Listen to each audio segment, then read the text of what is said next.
ng kalikasan. Magibakan, Huwag matakot, magibeki, huwag masokot, serbisyo sa tao, huwag gawing negosyo. pangkalastan sa Philippines, Stop the U.S. war machine. DNA, EDCA, Ibasura, NDN, EDCA, buwagin, buwagin.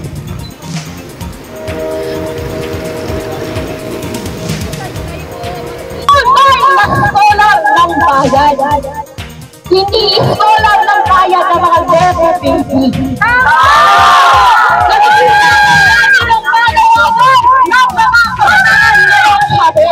Ito po ba ay panawagan na maaaring makasakit sa bawat isa?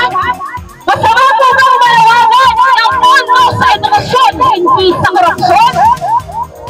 Masama po ba o hindi?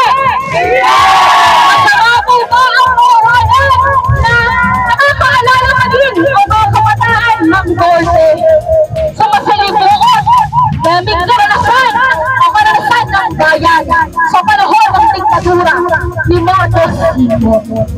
Nakailan ng nakapsad na nipilipiin ka na tarata ang pinagwaliw ng gobyerno. Kaya malaki po talaga ang problema ng ganitong klaseng sistema ng gobyerno kung saan ang laging kumikita, kumakamay ng pondo ng bayan mula mismo sa presidente hanggang sa mga bababang opisyales ng gobyerno hanggang sa kontrato ay sila lamang. Hindi ang mga kababayan natin na sinasabi nyo kaninang nagsalita ang mga magnalon. Ang mga mangalap na ipatigil ako, Sir Windmill o Kahawid sa pagupot sa Suking Ilocos Norte.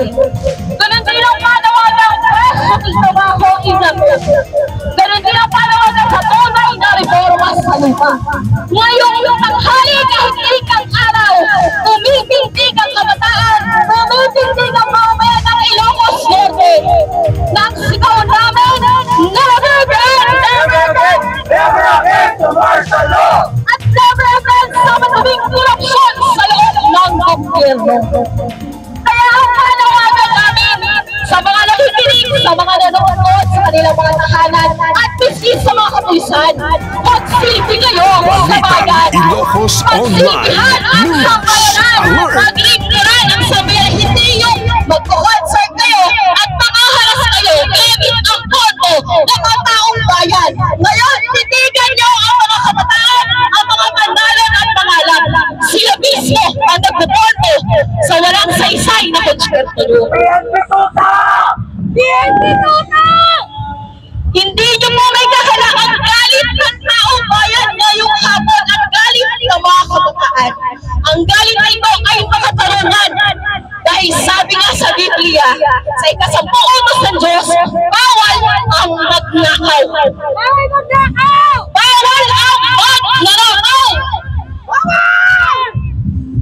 At sa kasaysayan ng Pilipinas, hanggang sa ngayon, 10 bilyong dolyar, 10 bilyong US dollar ang ating pinag-uusapan, ang ill-gotten wealth ng mga Marcoses. At lumaki pa ito sa panahon din ni Marcos Sr. mula sa kanyang confidential intelligence fund. Kaya, totoo ang panawagan ng mga kabataan ngayong hapon. Ang panawagan namin ay para sa aming kinabukasan at para sa aming bayan. Sinasabi niyo punta sa aming bayan. At ito ang resibo.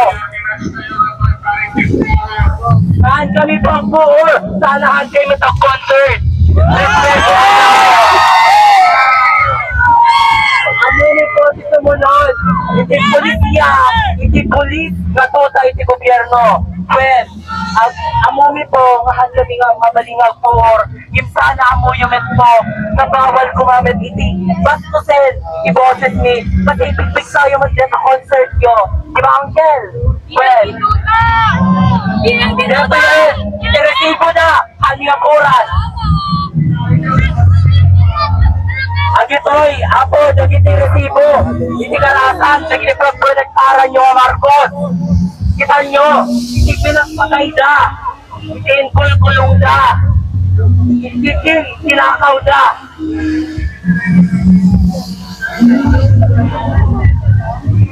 Yung pulis kasi sarado. Iti tenga da sa nabutalanin, iti kwarta. Dakdakel ba? Iti panagayat nyo iti kwarta. Kesa iti sinek yung ahon at the police. Akala mo ba na kayo? Iti ang protect sa kanya. Pigsada talaga kakasta. Diba? Nagpituta!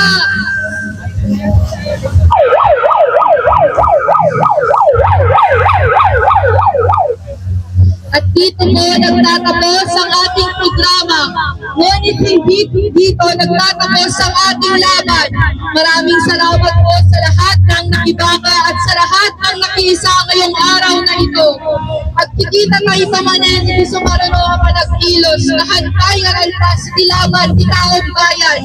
Laglagipan tayo ako. Awad ni Solid Lord, basta ba? Ilocano tayo, yung ilaban tayo tumugno. Dakdalan tayo Diyos ko, kapanig, tinasaysayan. Oray man, baluarte, nagtitibay ko sa sitoy. Saan na tayo, mapasarde, di pa nagkay-kaysa. Si tayo, di ebidensya, ang at palang mulat, di panunod na. Amo tayo kami na masapala, maiktat, tayo tayo abulok na sistema. Isungahan tayo kumagputek, han tayo kumamaumay, di pa nagkakita. Oray sa dinuman, oray pa dito mismo ang pag-arian ni Marcoses. Di ilikan para hindi umili. Sana para hindi dinastiya ken panagkurap. Marcos Duterte, ken amin aturap ang mga lilaw. Awan ni Lugarda. Awan ni Lugarda, iti masangbayan. Okay, matapos ang kanilang speech sa harap ng provincial capitol, naglakad na po ang grupo ng mga realista.